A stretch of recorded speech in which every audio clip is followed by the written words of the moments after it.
Hello students, how are you? So ਇਸ ਉਮੀਦ ਦੇ ਨਾਲ ਕਿ ਇਹ ਵੀਡੀਓਜ਼ ਤੁਹਾਡੇ ਲਈ ਹੈਲਪਫੁਲ ਹੁੰਦੀਆਂ ਹੋਣਗੀਆਂ। ਸੋ ਅੱਜ ਸ਼ੁਰੂ ਕਰਦੇ ਹਾਂ ਸੈਕਸ਼ਨ ਸੀ ਸਪਲੀਮੈਂਟਰੀ ਬੁੱਕ ਦਾ first lesson the school for sympathy written by E.V. Lucas. So ਆਓ ਪਹਿਲਾਂ ਕੁਝ ਇਸ ਐਸੇਇਸਟ ਬਾਰੇ ਜਾਣਕਾਰੀ ਲੈ ਲਈਏ। ਐਸੇਇਸਟ ਕੀ ਹੁੰਦਾ? ਨਿਬੰਧਕਾਰ। Okay, E.V. Lucas is an essayist of remarkable charm. E.V. Lucas ਇੱਕ ਬਹੁਤ ਹੀ ਪ੍ਰਖਿਆਤ ਜਿਹਦੀ ਯਾਨੀ ਸ਼ੋਭਾ ਬਹੁਤ ਵਧੀ ਹੋਵੇ ਐਸੇਇਸਟ ਹੈ, ਯਾਨੀ ਨਿਬੰਧਕਾਰ ਹੈ। He was at one time assistant editor of Punch. ਉਹ ਇੱਕ ਵਾਰ ਸਹਾਇਕ ਐਡੀਟਰ ਸੀ ਪੰਚ ਦਾ। ਪੰਚ ਕਿਸੇ ਪਰਸਨ ਦਾ ਨਾਮ।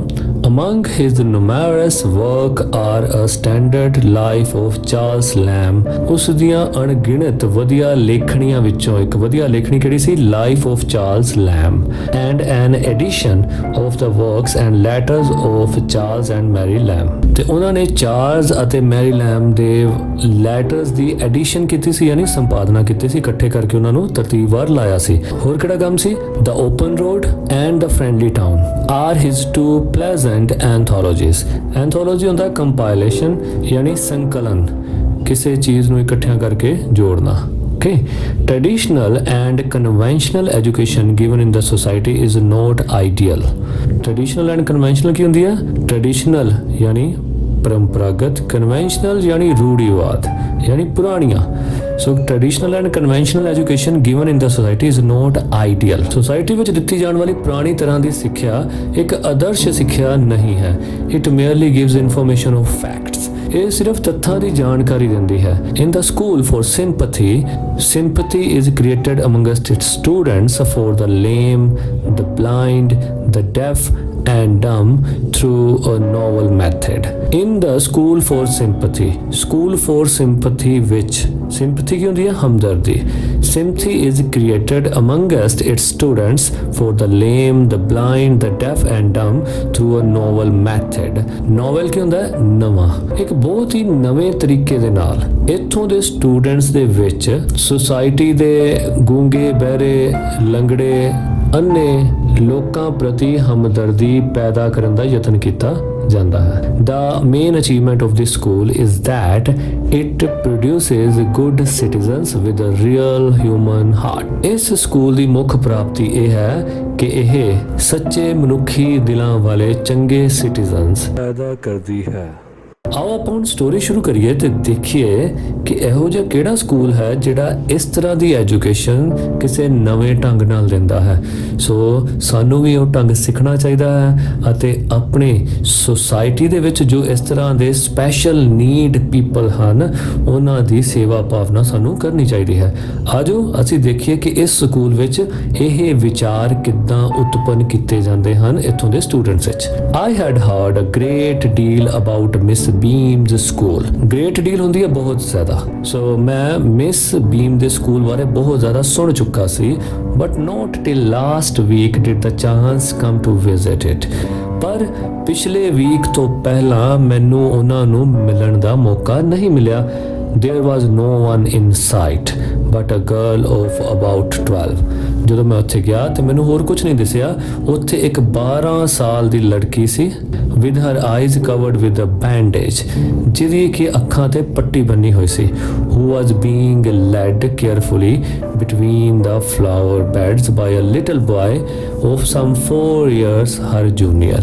ਜਿਸ ਨੂੰ ਉਸ ਤੋਂ 4 ਸਾਲ ਛੋਟਾ ਉਸਦਾ ਸਹਿਪਾਠੀ ਫੁੱਲਾਂ ਦੀਆਂ ਕਲੀਆਂ ਦੇ ਵਿੱਚੋਂ ਬੜੇ ਧਿਆਨ ਨਾਲ ਲੈ ਕੇ ਜਾ ਰਿਹਾ ਸੀ। she stopped, ਉਹ ਰੁਕੀ, and evidently asked, ਅਤੇ ਉਹਨੇ ਸਪਸ਼ਟ ਰੂਪ ਨਾਲ ਪੁੱਛਿਆ who it was, ਇਹ ਕੌਣ ਸੀ, that had come in, ਜੋ ਅੰਦਰ ਆਇਆ, and he seemed to be describing me to her। ਅਤੇ ਜਿਹੜਾ ਉਹ ਜੂਨੀਅਰ ਬੱਚਾ ਸੀ ਉਹ ਏਦਾਂ ਲੱਗਦਾ ਸੀ ਜਿੱਦਾਂ ਉਹ ਮੇਰੇ ਬਾਰੇ ਉਸ ਕੁੜੀ ਨੂੰ ਦੱਸ ਰਿਹਾ ਹੋਵੇ।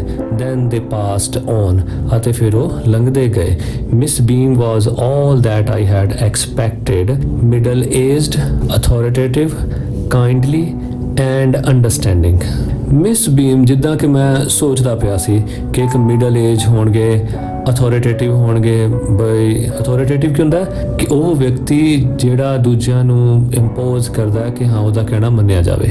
ਕਾਈਂਡਲੀ ਵੀ ਹੋਣਗੇ, ਨਮਰਤਾ ਵਾਲੇ ਐਂਡ ਅੰਡਰਸਟੈਂਡਿੰਗ ਤੇ ਅੰਡਰਸਟੈਂਡਿੰਗ ਵਾਲੇ ਵੀ ਹੋਣਗੇ।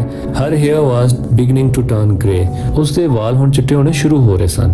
And her figure had a fullness likely to be comforting to a homesick child, ਅਤੇ ਉਸਦਾ ਸਰੀਰ ਪੂਰੀ ਤਰ੍ਹਾਂ ਅਜਿਹਾ ਸੀ ਕਿ ਜਿੱਦਾਂ ਕਿਸੇ ਬੱਚੇ ਨੂੰ ਜੇ ਘਰ ਦੀ ਯਾਦ ਆਉਂਦੀ ਹੈ ਤੇ ਉਸ ਕੋਲ ਆ ਕੇ ਆਰਾਮ ਮਹਿਸੂਸ ਕਰ ਸਕੇ, ਯਾਨੀ ਇੱਕ ਮਾਂ ਵਰਗਾ ਨਿੱਘ ਉਹਦੇ ਵਿੱਚੋਂ ਆ ਰਿਹਾ ਸੀ। He talked idly for a little while, ਅਸੀਂ ਕੁਝ ਦੇਰ ਏਦਾਂ ਹੀ ਹੌਲੀ ਹੌਲੀ ਗੱਲਾਂ ਕੀਤੀਆਂ। ਆਈਡਲੀ ਹੁੰਦਾ ਆਲਸ ਵਿੱਚ, ਠੀਕ ਹੈ, ਯਾਨੀ ਜਦੋਂ ਕੋਈ ਆਪਾਂ ਸੀਰੀਅਸ ਗੱਲ ਨਾ ਕਰਦੇ ਹੋਈਏ, ਇੱਧਰ ਉੱਧਰ ਦੀਆਂ ਗੱਲਾਂ ਕਰਦੇ ਹੋਈਏ, ਆਪਾਂ ਉਹਨੂੰ ਕਹਿੰਦੇ ਆ ਵੀ ਟਾਕਡ ਆਈਡਲੀ, ਅਸੀਂ ਆਮ ਗੱਲਾਂ ਕੀਤੀਆਂ।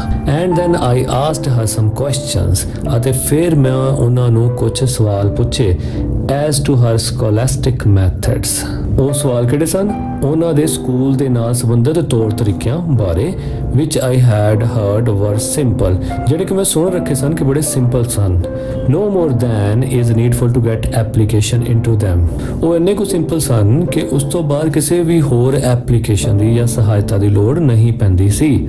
And those only of the simplest spelling, adding, subtracting, multiplying, writing, ਅਤੇ ਸਪੈਲਿੰਗ ਯਾਦ ਕਰਾਉਣ ਵਿੱਚ, ਜੋੜ ਘਟਾਓ, ਗੁਣਾ ਲਿਖਣ ਸਿਖਾਉਣ ਵਿੱਚ ਵੀ ਇਹ ਸਾਰੇ ਆਸਾਨ ਤਰੀਕੇ ਸਨ। ਦਾ ਰੈਸਟ ਹੁੰਦਾ ਬਾਕੀ ਜੋ ਕੁਝ ਰਹਿ ਜਾਂਦਾ ਸੀ। ਇਜ਼ ਡਨ, ਉਹ ਪੂਰਾ ਕਰ ਦਿੱਤਾ ਜਾਂਦਾ ਸੀ। ਕਿਸ ਤਰ੍ਹਾਂ? ਬਾਈ ਰੀਡਿੰਗ ਟੂ them, ਉਹਨਾਂ ਲਈ ਪੜ੍ਹ ਕੇ, ਐਂਡ ਬਾਈ ਇਲਸਟ੍ਰੇਟਡ ਡਿਸਕੋਰਸ, ਅਤੇ ਇਲਸਟ੍ਰੇਟਡ ਡਿਸਕੋਰਸ ਕੀ ਹੁੰਦਾ? ਉਦਾਹਰਨਾਂ ਨਾਲ ਭਰਿਆ ਹੋਇਆ lecture, during which they have to sit still and keep their hands quiet, ਉਸ ਦੌਰਾਨ ਉਹਨਾਂ ਨੂੰ ਐਨ ਸ਼ਾਂਤ ਬੈਠਣਾ ਹੁੰਦਾ ਸੀ ਅਤੇ ਆਪਣੇ ਹੱਥਾਂ ਨੂੰ ਮੂਵਮੈਂਟ ਰਹਿਤ ਕਰਨਾ ਹੁੰਦਾ ਸੀ, ਯਾਨੀ ਹਿਲਣਾ ਡੁਲਣਾ ਬੰਦ ਕਰਨਾ ਹੁੰਦਾ ਸੀ। Practically there are no other lessons at all, so ਵਿਵਹਾਰਿਕ ਰੂਪ ਵਿੱਚ ਹੋਰ ਕੋਈ ਵੀ ਲੈਸਨਸ ਉੱਥੇ ਨਹੀਂ ਸੀ। I have heard so much, I said, ਮੈਂ ਬਹੁਤ ਕੁਝ ਸੁਣਿਆ ਹੈ, ਮੈਂ ਕਿਹਾ, about the originality of your system, ਤੁਹਾਡੇ ਸਿਸਟਮ ਦੀ ਮੌਲਿਕਤਾ ਬਾਰੇ। Miss Beam smiled, oh yes, she said, Miss Beam ਮੁਸਕਰਾਈ ਅਤੇ ਕਿਹਾ, oh yes, I am coming to that, ਮੈਂ ਉੱਥੇ ਆ ਰਹੀ ਹਾਂ।